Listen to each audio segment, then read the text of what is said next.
just a few days, Charlotte's going to leave the country for 3 months, so I twisted her arm to get her back on, and now she's like, I need more time to cover all this. We got Bob Chapman coming up, so I'm glad you're here to discuss it with us, because I'm trying to understand all these different organizations and groups. Now, let's get back to the CMP. So the break stopped you. You were saying she sent this grand dame of the group, or the organization, she sends them the information, and then she gets one response back. Yeah, we sent it to all 300 members, and Rosalind Haley from Midland, Texas, close to Ron Paul and all. You probably know. Her husband wrote the best book in the world on Lyndon Johnson, Evans Haley. Anyway, Rosalind, who was a great American, and she died a few years ago, she and I, this was our project. And so I don't need to say any more, do I? I mean, we get one response from 300 people who tell us they're trying to save the United States. That's the goal of the CMP, to save the United States for our children, to clean up education, to take care of taxes, and what a big bunch of you-know-what. Boy, so again, from your perspective, a brief history of the CMP, and where are they in the power structure from your research? Well, I mean, you had Paul Weyrich, was very important. He died recently. He was the initial head of the Heritage Foundation. And then he had his Family Research Council, and then you've got Edwin Fulner, who came on as the head of the Heritage Foundation later, and then you've got all of the other conservative organizations. You've got, these are people that I've worked with and like, so I don't even like to talk about them, but people like, Howard Phillips and James Dobson, but I have to say, and LaHaye, Beverly LaHaye and Tim LaHaye, I'll tell you. What about Phyllis Schlafly? I mean, is she New World Order? Phyllis Schlafly, who I know very, very well and have worked with for ages. So it's not much fun for me to talk about these people. So, I mean, are they consciously bad? Well, it's very hard to say. And I have to say something for Phyllis, although, unfortunately, she has really been, and I've worked with her on this, she's been on the wrong side with charter schools. She's never seemed to get it. But I have to give her credit on the Constitutional Convention. Nobody has done better work to keep us from having a Constitutional Convention than Phyllis Schlafly. Personally, don't ask me why she can be so good on that.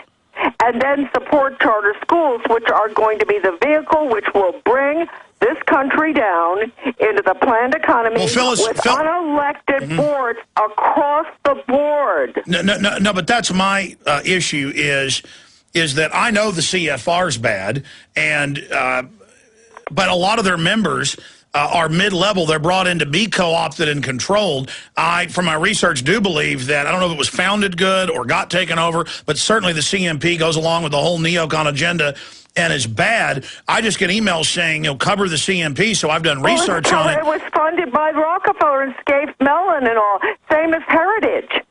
And really, wait a minute, do you think that the Rockefellers, well, they do fund everything, both sides, but they knew they had, they set up this conservative think tank, the CNP, sort of, and all the conservative organizations belong to it, plus corporate sector.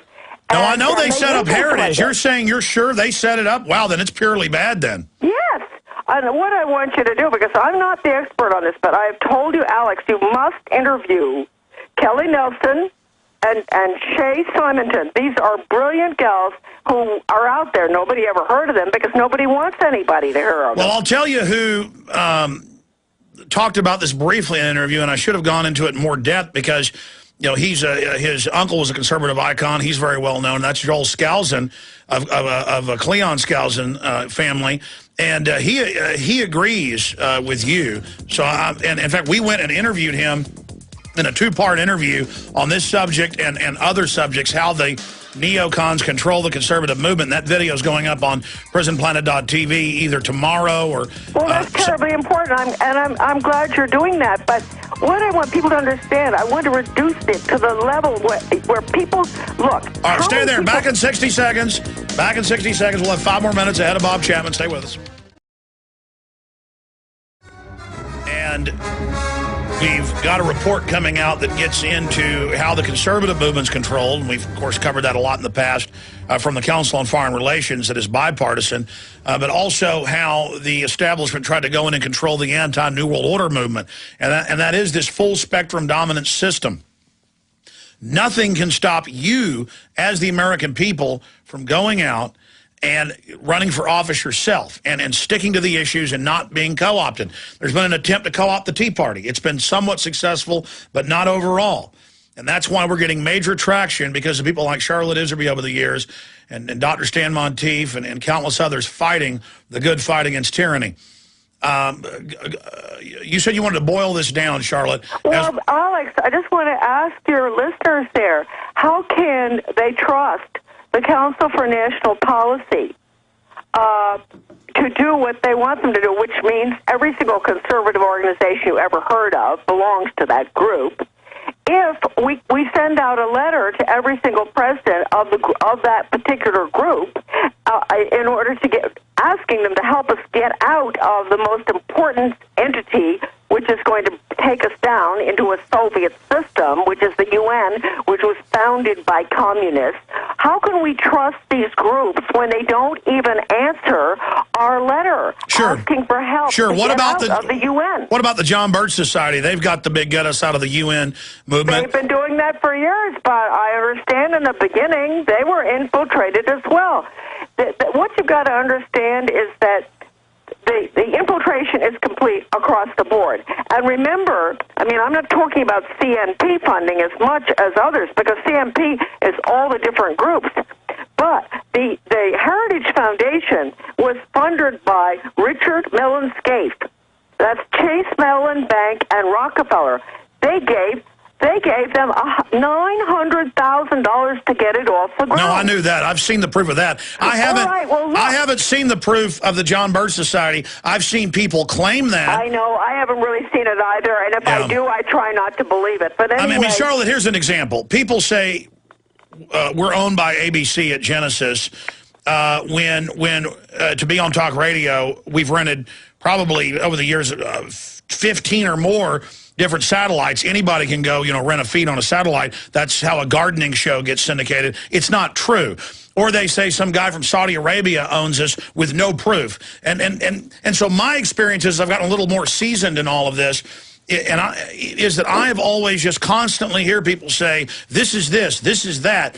And so that almost puts me at a disadvantage, because then I kind of wave things off even when it is true, and then I go research and find out about things like this. So that's why I'm getting you on, because you had some actual run-ins with this. But then... Well, I sure did. Yeah. I mean, I've been disappointed all the way down the line. I mean, Ronald Reagan, don't get me on that subject. People should try to go buy that book. Here's the rest of him. Go try to buy that book. It sells for $100 now. You can't get it. That's what he was like as governor. We were taken to the cleaners. Absolutely taken to the cleaners by him. But the most important thing now, folks, is the Heritage Foundation affiliates in every state that are pushing for the end of our political and economic system as we have known it through charter schools. I keep telling you this. Charter schools will set in motion getting rid of all forms of elected officials, starting with school boards. Yeah, no. Regional government, putting it all under federal and international, amazing. Yes, and also the Soviet Polytech planned economy is being put in right now. This is what Reagan did. The plans were for this, and Norman Dodd knew all about it too. But it's going in right now, and you have to go after the Heritage affiliate in your state. You find out what that affiliate is, and you go up against them and their funding of money to Bob Chapman's holding. schools. Bob Chapman's holding, but I'm going to hold you over and let you finish and then get Bob's take on what you've said.